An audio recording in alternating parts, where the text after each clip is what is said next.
हज़रत जी कोई मन्ने या ना मन्ने गल नस्लों ते मुकदी किवें पुराने वक्तां दी गल है। कोई चार बंदे भुलेखे नाल ना बार्डर क्रॉस कर गए।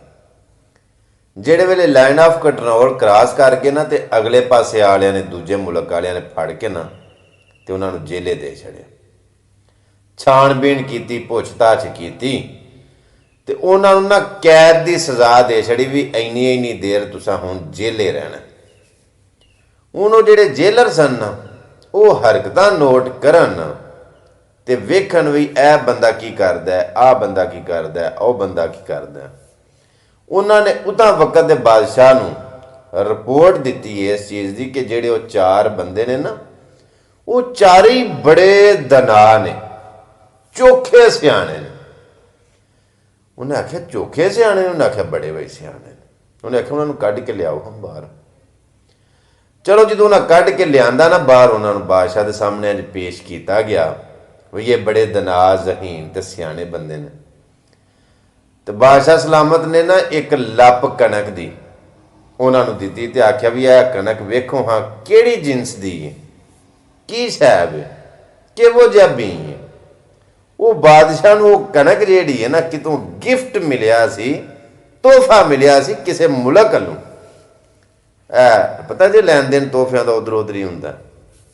जिहड़े वेले उन्हां चवां ने वेख्या ना ते उन्हां आख्या है जिनस चंगी है लेकिन खोतियां ना गाई गई। जिनस चंगी है पर अड़े खोतियां दे चढ़ गई है, खोतियां नाल गई है। बादशाह क्या मैनू तोहफा आया दूजे मुल्क के सरबराह बादशाह नूं ते उन्हें मैनू इंज दी शै देनी सी। उन्हें आख्या भावें तहकीक करा ला जाके, उन्होंने कोई शै लभ लई ना। उन्हें आख्या जाके भावें तहकीक करा ला। उन्हें खत चिट्ठी पाई, उन्होंने तलब किया, पुछया उन्होंने तो उन्हें आख्या बाकी इस गल दे विच कोई शक नहीं, साडे कोल दांद ढगे मतलब उस वक्त के उत्ते मयसर नहीं सन ते मजबूरन सानू खोतियां नाल कणक गाणी पई। उन्हें आख्या गल सच्ची है? उन्हें आख्या जी बिल्कुल गल सच्ची। बादशाह बड़ा मुतासर होया, उन्हें आख्या बाकी भाई बंदे बड़े जहीन ने, बड़े दना ने, इस गल च शक कोई नहीं। उन्हें आख्या इन्हां दियां दो दो रोटियां वधा दिओ। वधा दित्तियां गईयां।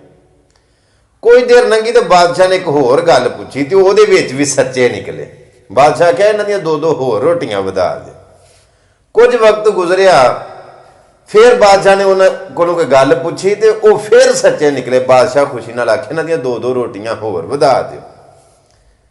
वो ना जेड़े वेले वो दो दो करके ना ते नौ नौ रोटियां उन्हां दियां हो गईयां। ते कोई टाइम उन्हां दा करीब आ गया सी रिहाई दा। तो पता लिखत पढ़त हुंदी है तो उन्होंने भी इस गल का पता सी कि असां हुण ना कैद तो रिहा हो जाना। तो उन्हें आख्या निकलते जाना है तो जाते जाते क्यों ना हो बादशाह भी सच्ची सुना ही जाइए।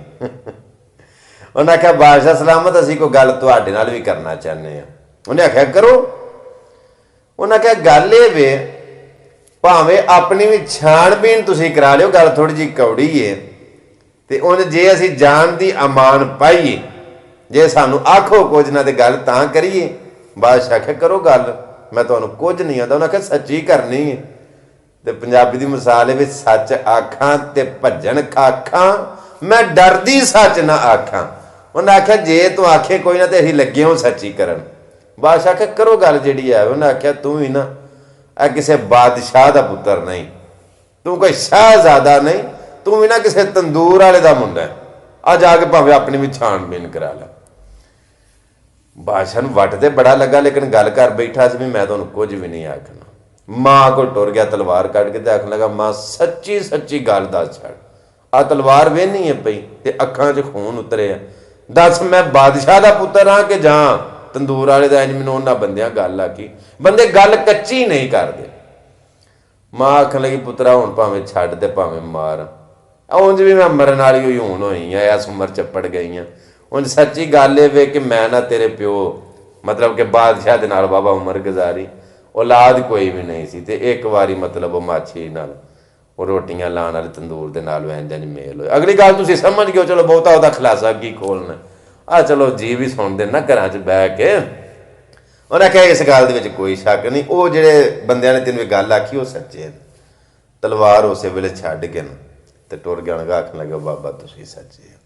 उन्हें आख्या सुना असां जी तेन गल आखी सच्ची निकली, बादशाह आख्या बिल्कुल तुसीं सच्चे निकलो, लेकिन ये गल तुसीं मैनूं दसो कि तुसां मैनूं पछाणिया किवें में कि मैं मेरा मतलब उस जिनस दे विचों हाँ, उस नस्ल दे विचों हाँ। उन्हें आख्या पछाणिया इंजे वे जिहड़ा हुंदा ना बादशाह, शाहजादा किसी बादशाह का पुत्र होवे ते वो जो खुश हुंदा ना तो मालो जर दे नाल नवाजदा, सोने हीरे ते जवाहरात देंदा। अज जो खुश हुंदा जो असी तेन कोई गल दसने सां, पते जी अकल की दानाई की गल दसने हाँ, तू जो खुश होना है तो तू सारा टुक्कर ही वधाना है, रोटियां ही वधाना है, और अंदर सुक सुक के ना टापां दे वेख ला ढेर लगे हैं। असा इन्नियां 9-9 रोटियां एक एक टाइम दियां एक एक बंदे दियां तू कर छड़ियां ने, वो असा खा के इन्नियां मरना कि किवें खांदे असीं। तो असा हिसाब लाया तू किसी बादशाह का पुत्र नहीं, किसी तंदूर वाले। मैं हाथ जोड़ के बड़ी माजरत दे नाल माफी मांगे, गल ना गुस्सा ना करया करो। जिहड़ी हकीकत है ये बहुती देर तक छुपी नहीं रहिंदी, ते दूजे नंबर ते यह कि हकीकत नूं तस्लीम करना ही चाहिए। जितों गल शुरू करना अल्लाह के फजल दे नाल मुकांदा भी उत्थे ही आ। हज़रत जी कोई मन्ने या ना मन्ने, गल नस्लां ते मुकदी। पीर वारिस रहमतुल्लाह अलैह फरमांदे ने, आंदे ने जिनसां आपनो अपने जोर दसन, अज तूं उखले घट छड़े ने, जिन्नियां मर्जी भी कोई गल्लां प्यास सुनाए ना, अज किसी नाल वाह पैंदा ना, जो किसी नाल पाला पैंदा ते हज़रत जी दुध दा दुध ते पानी दा पानी आटोमैटिक ही हो जाता।